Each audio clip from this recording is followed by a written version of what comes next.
What is half of 13? Now stop. Don't think about it.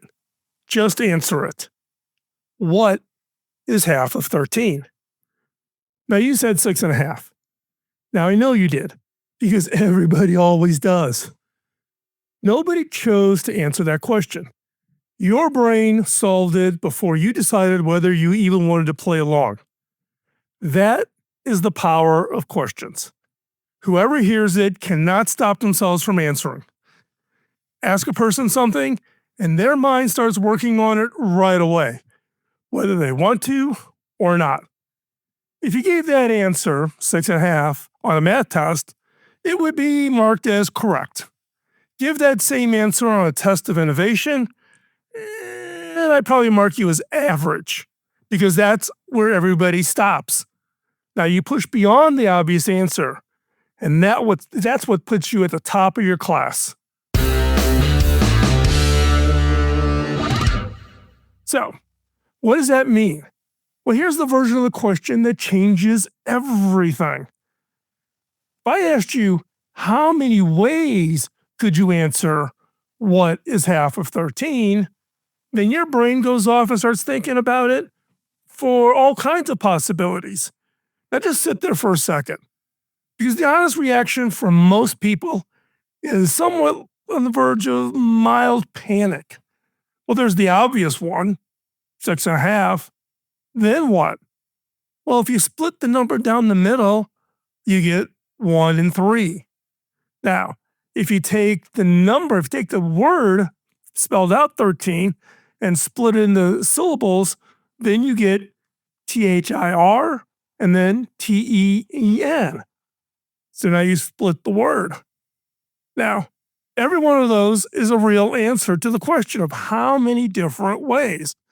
Now, none of them occurred to you the first time, because the first time your brain wasn't looking for options, it was looking for an answer to the question. I could go off and pontificate on my distaste for the test culture that we've created, because it's trained our brains to find the answer. Now, I've run this exercise for years in my Innovation Bootcamp and Innovation Essentials workshops. One professor who uses my book in their class now opens every semester of her course with it. The class brainstorms as many answers to the question as possible. What do you think the record is? What's the most her students have been able to create when asked, how many different ways could you answer what is half of 13? Now, the record so far, and the book came out in 2012, so what, we're 14 years after the book came out? So far, the record for her class is 32. 32 different ways to answer that one question. And remember, asked the first way, that same question only gave you one answer. This isn't just a classroom trick. Researchers have measured this exact mental muscle since the 1960s, asking people how many uses they could find for a brick. Some people list 4. Some have been able to list 40. The gap between those two people has nothing to do with intelligence. It's whether their mind treats the first answer as the end of the search, answering the test, answering the question, or the beginning. Here's a practice exercise.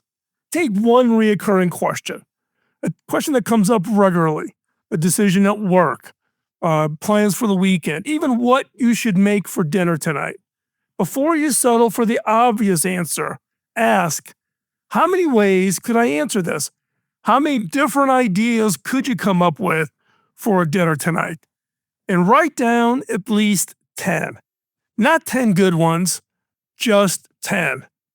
Then see where the 11th one takes you.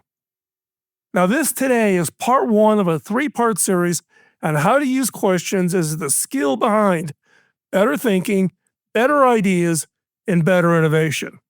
Next in the series, we get into actually what separates an average question from a really great question. You want to subscribe? Hit that subscribe button, hit the notification bell so you don't miss the upcoming series. We'll talk to you next week. Bye bye.